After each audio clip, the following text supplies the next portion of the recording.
My name is Elizabeth. My pronouns are she, her, and I'm really glad you're here because I read a creepy little story that I'd love to share with you. Novel is called Sebastian. Now, there are countless books named Sebastian. I don't know why. I don't know what is about that name.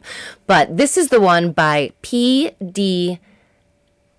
Cacek, I think. Cacek? I think it's Cacek. C's are weird. Sometimes they sound like C's, sometimes they sound like S's. I'm sorry if I'm saying that wrong, but this is a very cool book. Spoiler free as I can do. This is the story of how an artist's brain is different from the non-artist's brain. This is the story of a photographer and her son. And she becomes obsessed with a new subject that he thinks is creepy and weird, and how that plays out. You want me to vague that up for you? But I'm going to tell you the whole story. So if you're interested, join me for the ride.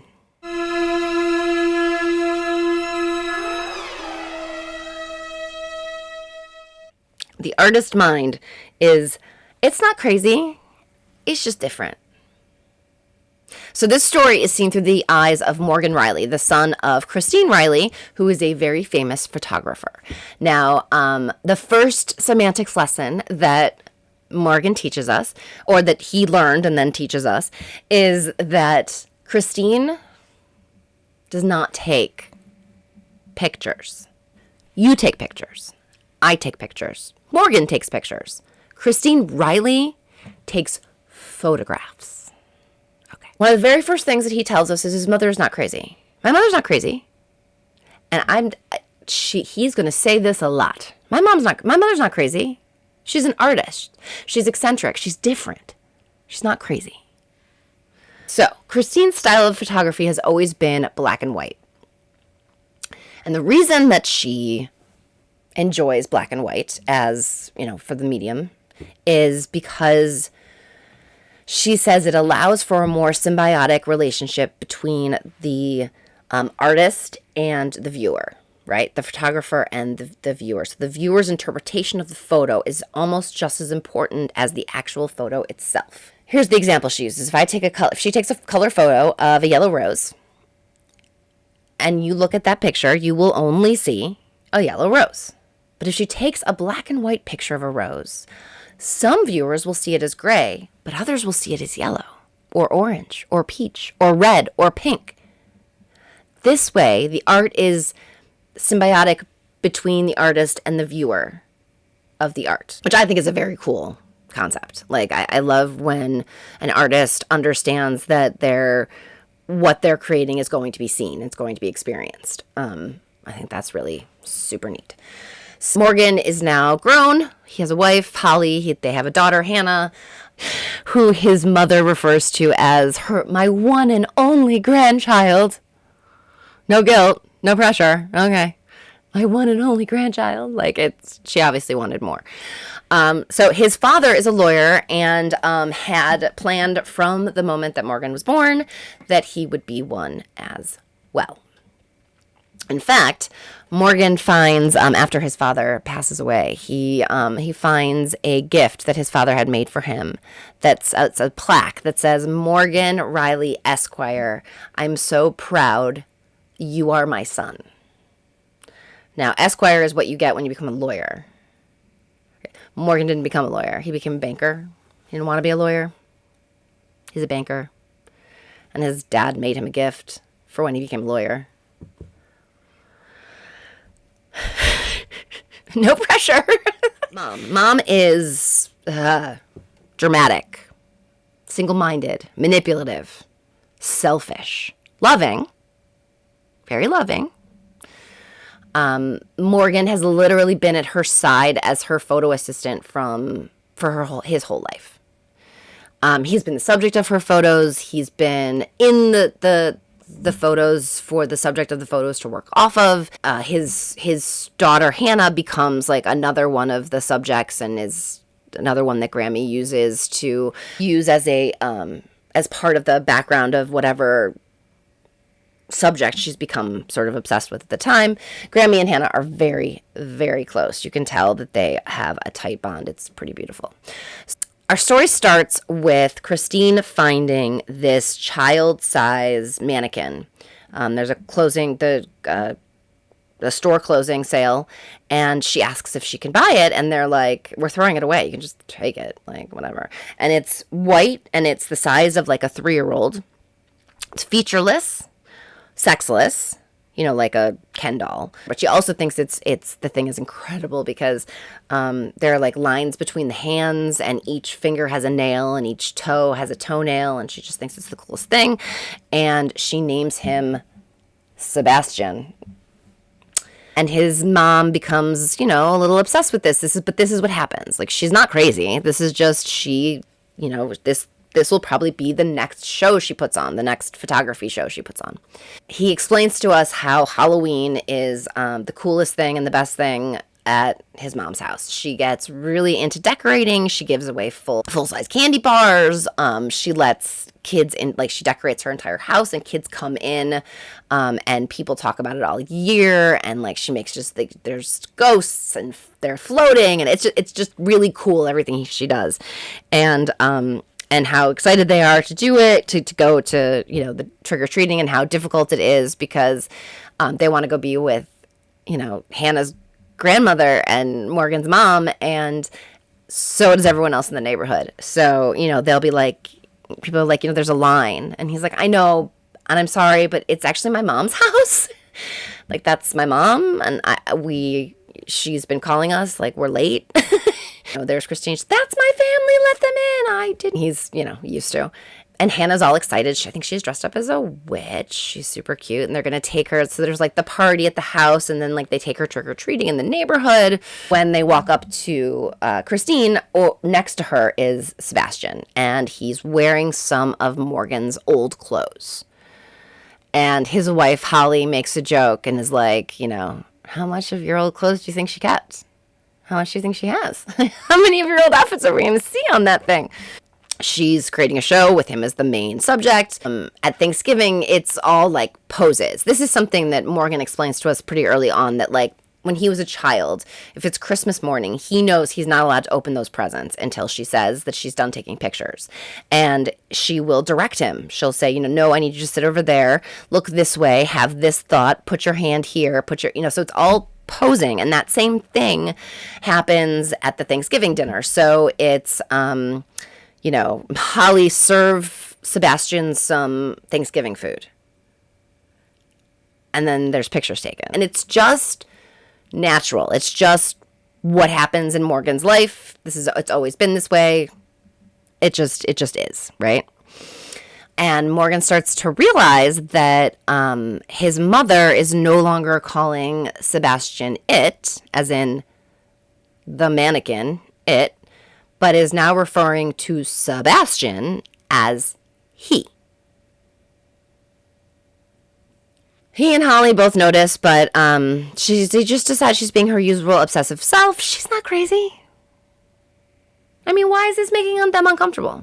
We hear about how Morgan sets up all the shows. He's been the person who has hung the pictures and set up her shows for forever, and he's become really good at figuring out exactly where, you know, a photo should be displayed on the wall and all that stuff. And he goes to her show to see how it's going. Like, you know, it's going to open in a few days or whatever, and to see like what he needs to do. And it's all set up. And he's always helped her set up the shows, but it's already set up. So he's looking around. He starts talking to the agent. His name is William. And he's like, aren't you like worried? And William's like, what are you talking about? He's like, you know, like, aren't you worried that this is going to completely flop? Like, this is weird. What is this weird little white mannequin thing that she's making seem like? It makes him uncomfortable, and he doesn't think that it's going to be a success like all of her other stuff has been. And William says, look, I'm an agent, and all I ever do is worry that things are going to be a flop. But there is something so magical and special about your mom's photos that the shows are always a success. And this one is no different. It's total success. She sends cars for both her agent and for Morgan and his family so that they won't have to fight through the crowds. And it's a success, and everyone's impressed, and it's a wonderful evening. Everyone sort of heads off, right? Because it's ended around, and I don't remember exactly what time it ended, but it ends, and she drives herself home. And Morgan gets a phone call that his mother has been in a car accident, and you can even hear her in the background saying, "You don't need to come. I'm fine. It's fine. I'm fine." And he's like, "I'm coming right now, Mom. What's wrong with you?" "Of course I'm coming. You were in a car accident. You're in your 70s. This is not okay." And he gets to the hospital, and she's got a bandage on her face, and he says a pretty ugly bruise growing underneath. So they're testing her for a concussion just to make sure that she doesn't have a concussion, and they're just like watching her overnight.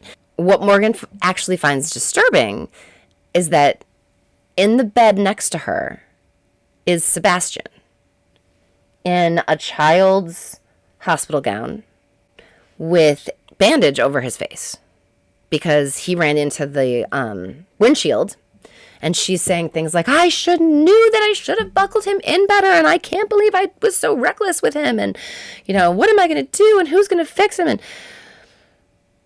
And he's like, "Why?" Like, the nurses are like, "You'll be okay, Sebastian," like playing into Mom's craziness.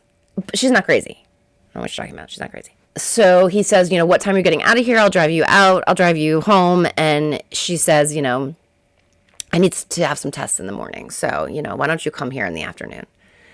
And when he gets there, he finds out she's been discharged hours before, and that she's just hanging out around the hospital taking pictures of Sebastian in the hospital.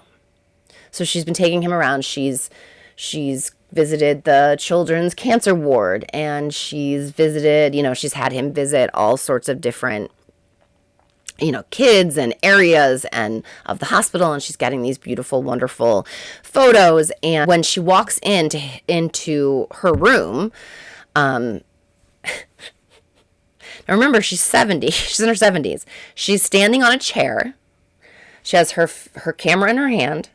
She's standing on a chair, and she's taking a picture of Sebastian in the bed.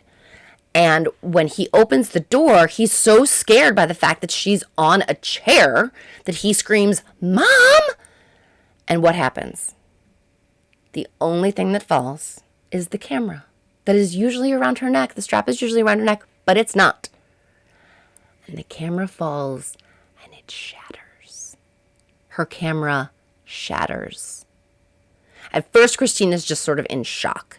Morgan's like picking up the pieces and talking about how like we'll find someone to repair it, or we'll find, we can find another one of this style. Like we'll make this work. It'll be okay, And then he sees that the film has come out. So the film is none of those photos are going to survive. And he's saying things like, "It's okay. Well, you'll just reset the moment, and she says, "No, I can't reset the moment. First of all, that boy with cancer, if I wait until taking pictures of him tomorrow, he might not be here. Like, he's literally not going to survive." And she said, "Morgan, do you really not understand what I do? I take pictures of moments. And those moments are all over. Like, those moments happened. I took photos of them, but those photos have been destroyed. Therefore, those moments no longer exist. I can't recreate it." So when Christmas rolls around, she does this crazy, like, big catering thing for, like, the four of them. He gives her a digital camera, and he says, "It's just until we find you a good one. This is just for taking pictures. It's just for taking pictures." But Morgan, our narrator, tells us that this is the end of his mother's career. She will not take any more photographs.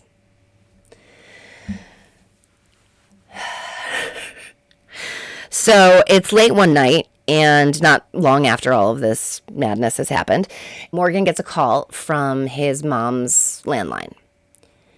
and there's a very, very far away voice, and it's saying, help her, Morgan. Morgan, mommy fell down. She won't wake up. You have to come. You have to help mommy. Mommy fell down. Morgan, come help mommy. You have to help her.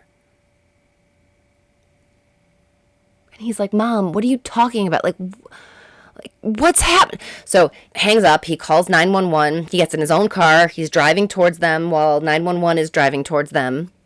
And by the time he gets there, the EMTs are there and she's on a stretcher. It turns out that she's had a stroke and she is paralyzed. One half of her body is paralyzed, possibly not permanently, but for right now. And then Morgan starts trying to figure out how it is that she called him and asked him to come help, and how it is she opened the door for the EMTs when she was passed out from a stroke. Doesn't really make a whole lot of sense. She comes to a little bit and she tries to ask him for something, and he says that he doesn't understand what she's saying. She's got this slur and only one half of her face is really working, and he can tell. He knows exactly what she's asking for. She's asking for Sebastian. She's saying, Morgan, bring Sebastian. And he says, I don't know what you're saying, Mom. I can't understand you. Because he finds this obsession to be really strange. So at the hospital, she's still asking, Morgan, get Sebastian. He says to her, I don't understand what you're saying. And she keeps saying it. And he watches, because she hooked up to all these monitors, watches her blood pressure go up and up. Bring Sebastian. Bring Sebastian. Morgan, bring Sebastian. Bring Sebastian. And finally he says, I'm not bringing her. I'm not bringing him. Sorry, I'm not bringing Sebastian. Look, you are in the ICU. There is no extra bed for him to be in. I don't want people distracted because your subject is here. I want people to just take care of you and make you better. And she's like, he's alone. Bring him. And he says, no. So this is when she kicks him out of the room and says, don't ever come back, which is something that she has said to him before. I mean, artists can be very dramatic, right? She's not crazy. She's an artist. So she kicks him out of his room and says, get out and don't come back. And he says, right. And he leaves. It's the next day and he has a basket of cookies with a balloon. He comes in to his mom's room, but she's not in there. And the doctor and William, the agent, find him and they say that her blood pressure spiked and she had another stroke. And they've had to take her to surgery because she had a subdural brain bleed and a craniotomy was needed.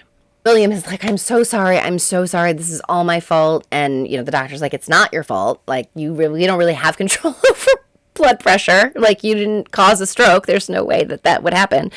But he's like, she kept asking me for something and I didn't understand what she was saying. And finally, she told me, that she wanted my phone. He's like, my phone made a noise, and she was like, give me that. And so I gave her my phone and I left. And when I came back, then I heard all these alarms go off.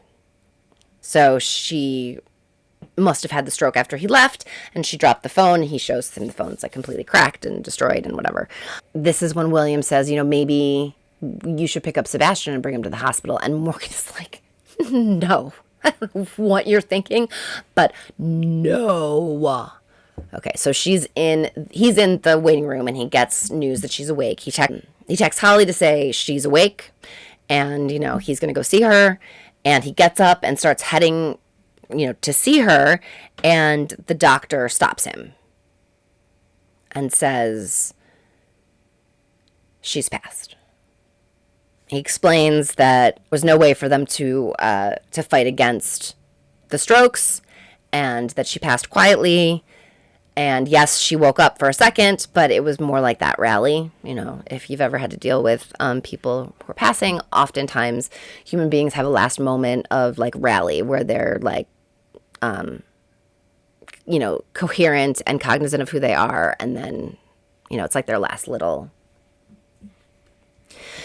Okay, so this was where I got really impressed with some of the writing because of course I'm all worried about this creepy doll, this creepy manikin thing, and like what that phone call, it freaking me out, and we just start going through all of the mundane stuff that happens when you deal with someone dying.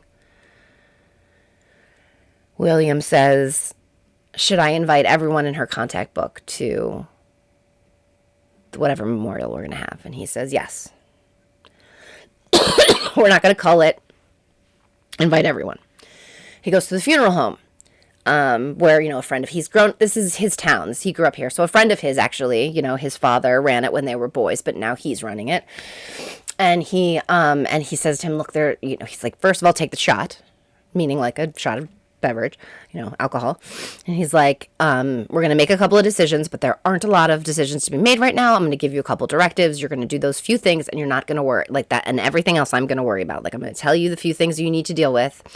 And, and here are my concerns and whatnot. So it turns out she's planned the whole thing. Like, he doesn't even get to pick out the casket. Like, it's already been picked. What they do have to pick is a date and a time. And they pick a Friday that's like a weekend or so away. And he says, I want it to be late in the afternoon because Mom loved shadows. He's a photographer, right? Who runs the funeral home says, we have a reception room, but it only holds 100 people. Like, I don't think, it's like, yeah, you're never going to be able to, no, the amount of people that are going to come and want to see my mom and, pay their respects, and we're going to need a bigger space. And he says, let me talk to the, Mom's agent, William, and see if he has any ideas or what we could do. He calls William, and William says, I have a really, really good idea, but I don't want to jinx it. I'm not going to tell you what it is, because if for some reason the finagling that needs to be done can't quite be done, I don't want to get your hopes up, but I'm on it, right? So Chet sends him to find something for his mother to wear, and says, see if you can find an address book or a Christmas card list, because we have all of her business contacts from William, but we want everyone to know. We want to make sure that we get this information out and that people are able to make it if they want to pay their respects. And this is just sort of this sort of mundane, awful business of dealing with a death. Like, they have a whole conversation about how many death certificates he's going to need. Well, I know the insurance is going to need one, and the gallery is going to need one, and then like your different, like all these different. And I'm thinking I'm just going to give you 20, and then if you need more, you let me know. And I was like, 20, but that's makes sense. So when he gets to his mom's house, because he's going to look for something for her to wear and for her address book, etc. And oh God, it's so freaky. There's a moment where he turns and he says, and there's his mom standing there, only it's not his mom. His mom has passed. It's actually the neighbor. But you see a woman in your mom's house and she just passed, you're going to think it's your mom, right? This moment. And then he's like, oh God, of course, you don't even look alike. Like, what am I thinking? And she's like, I wanted to water the plants, and I wanted to, just take care of some things around the house. And she's carrying a garbage bag, and she was like, I was going to empty out the refrigerator. The two of them talk about her and talk about looking for the Christmas card list and the address book. He starts to talk to her about how the changes that were happening in his mom, how she always wore black, white, and gray her entire life, because that was her thing. Her whole thing is, black and white photography, black, white, and gray. You put your own colors on it. And since finding Sebastian, she has started wearing colors. She also chops her hair off at one point. Like, she'd always had this big, long, beautiful hippie hair, and now it's like super short. And he says, was there someone new in her life that she didn't tell me about? Like, was there a friend, like a special man friend, a special woman friend, whoever, and the neighbor's like, you know how nosy I am. I pay attention. No, there's been no one. It's just Sebastian. And Sebastian is the one that's in her life that wasn't in her life before. They find the Christmas card list and the address book. That's when he gets a call from Chet from the funeral home, who says, wow, it's an impressive venue. And he's like, well, I haven't talked to William. What is it? And he says, oh, the Philadelphia Art Museum is going to host the reception and set up a whole, exhibit of her stuff. So because he's now on his phone with Chet, he realizes that he's missed a voicemail from the day his mom passed. and it's from William's phone. And he listens to it. And he realizes it's not a message from William, it's a message from his mom. So remember when his mom was trying to ask William for something he couldn't understand, so she was like, give me your phone? She called Morgan, and the message was, Morgan, bring Sebastian. He's like, what is happening? Oh, God. Then we go back to sort of the tragedy of having to deal with death, where he and his wife have to tell Hannah. And it's very realistic. It's very sweet. It's a little heartbreaking, of course. But they tell her, and, you know, she completely breaks down. And then when she starts to sort of get her composure back, she says, is Grammy taking pictures in heaven? And all Morgan say is, probably.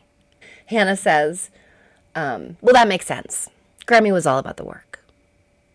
And Holly and Morgan look at each other, you know, tears in their eyes, and just are so grateful for this, who is just going to help them through this. I mean, this beautiful soul. And then Hannah asks about Sebastian. Who's taking care of him? Is he alone? He needs to come live. Daddy, you need to go get him and bring him here. He can't be alone. Sebastian is alone and he's scared and you need to bring him home. And Morgan is like, no, Hannah, you do know Sebastian's not alive. He's a mannequin. He's a doll. He's a toy. And she starts to scream. He's alive. And we have to take care of him. And he's alone and he's scared and you are being awful. So Morgan switches tactics and says, you know what? Sebastian is with the neighbor lady. You remember her? She really, really misses Grammy. And I thought that her having Sebastian would really help her deal with how sad she is about Grammy being gone. And Hannah says, you know what? That's fine. I totally understand that. That's good. But when she feels better, Sebastian needs to come home to her. He's like, okay, this is wacky, but, you know, we'll see what happens. So now it's time for the funeral. So they ask Hannah if she wants to go. She wants to be there at all or not. And she chooses to go be with a friend for, you know, the day and the night and overnight and instead, which is probably the best thing for her. And they get to the, so there's the funeral, right? And the funeral rites and everything. But then they get to the reception and it is set up like an art show. And it is literally starring Sebastian photos. It's really cute. Morgan says how he switches his champagne with ginger ale, but he still uses the flute so that he's able to toast with everyone who wants to toast with him without, like, losing control because he's totally drunk because people keep wanting him to take drinks with them, which I think is brilliant. So at one point in the evening, he runs into William and he says, and William tells him the museum wants to purchase Sebastian. They will give you $20,000. Morgan's like, William, that is the most ridiculous thing I've ever heard. You can find that. My mom found that, you know, business closing sale. Just get one on the internet. Like, just order one. They've got to be everywhere. And William says, no, you know, we've looked and we can't find anything like him anywhere. He's like, oh, well, then just give it to the museum. William says, no. Christine really, really wanted Hannah to have him, right? William says, no, absolutely not. I'm sorry. Morgan says, absolutely not. Give it to them for free. William says, how about this? We will loan it to them. We won't charge them, but we'll loan it to them. We tell them it's for 6 months. In 6 months, Hannah, who's like 9, 10 now, might not even remember him or care anymore. Right? And then maybe the loan stays permanent. Morgan's like, this is a good plan. I like this plan. This is a great plan. Great. Let's do that. I'm not exactly sure what happens. He's talking to someone. He's not talking to someone, but he crushes the flute, the champagne flute in his hand and cuts one of his lines. I think she says it's his lifeline. And Chet goes to get a first aid kit and he cleans it up. And the two of them had decided that they were going to toast Christine later that night, just the two of them, with a bottle of really, really good tequila. And Chet says, let's take the tequila shots another night. You are bleeding. How about we'll have it another night. You're all bandaged up and you can head home. So he leaves the funeral at 10 p.m. and at 12:45 he finds himself in the driveway of his mom's house, having absolutely no idea how he got there. No memory of almost the last 3 hours. So he's like, well, I'm probably not good to drive since I don't remember getting here. And he thinks, I'll go inside. I'll take a little nap, in Hannah's room, his old room. And then I'll drive home safe and sound once, whatever this is passes. So he goes into the house. He heads to Hannah's room. Only the sign on the door doesn't say Hannah's room anymore. It says Sebastian's room. And the once pink and purple room is now red and blue, and the bed is in the shape of a race car, and the pillow has a dent in it the size of Sebastian's mannequin head, and there's all these new shoes and new clothes, none of which were ever Morgan's. These are not hand-me-downs anymore. These are new clothes. These are Sebastian's clothes. He opens up the closet, and he gets totally jump scared by the presence of Sebastian being in the closet. And that's where he finds the box with his name on it, and he's able to find, his couple of sets of clothes that live at his mom's house, and he's able to change, out of the, nice outfit he had for the funeral into more comfortable clothes. He sort of stumbles his way downstairs. He lands into a lounge chair, and he drifts off to sleep. And that's when he has a dream. And his dream starts with this sort of soft crying. It's a child's crying. And he says something about how once you're a father, that's just not a sound you can ever ignore. The crying starts to get closer and closer. And he opens his eyes in the dream. And he's still in his chair in the dream. But he opens his eyes, and Sebastian is standing there. And he's sad. He's inert. He's a mannequin, but he's sad. Morgan takes him and lifts the mannequin. That somehow, as is always the way in dreams, he starts to loosen and then warm. And then he curls up in Morgan's lap, and Morgan soothes him until they both drift off to sleep again. When he wakes up in the morning, Sebastian is resting against his chest. Fully awake, no longer dreaming. And he thinks, my mother wasn't crazy. I'm not crazy. My mom wasn't crazy. I'm not crazy. And that's what he thinks as he smiles at Sebastian, who's buckled into the back seat of the car as he's driving home. And that's how it ends. I think what makes it somehow extra creepy is that everyone just sort of takes him in stride. Morgan seems to be the only one sort of like worried about this Sebastian situation. Everyone else is just like, oh, it's just what your mother's into. It's no big deal.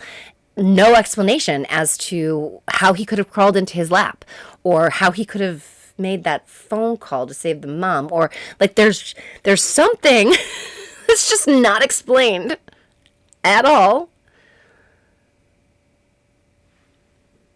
But Sebastian is clearly not going to the museum. He is going home to Hannah, and I feel like there could be like a sequel of what Sebastian does in this house. Although he doesn't seem very malevolent. He seems like inspiration or something. I don't know. I thought it was really interesting. I enjoyed that the way that Morgan was just kind of going through life and dealing with all of these things. And he's like, this is how, my life was with my mom. Here's my life was, growing up. And here's how my life is now. And, he's just moving along and living life. And this strange thing happens in his life. And his life is kind of strange to begin with. But then this like absurdly strange thing happens. And then he's left without his mom. So it's, I just thought it was so creepy and interesting. And I kept going, like, I don't Am I scared of him? I don't think I'm scared of Sebastian. It's creepy. But I'm not frightened of him. But I'm not so sure I'd want to be in the same room with him. Anyway, probably not one of my favorite books, but definitely entertaining, interesting, creepy. So that was Sebastian by P.D. Cacek, I think is how you pronounce it. Cacek is the name. I'm sure I put the book up somewhere. Do me a favor and be nice to each other out there. You don't know what else other people are dealing with in their lives, so be nice. And be nice to yourself. It's important. And I'll catch you next time. Bye.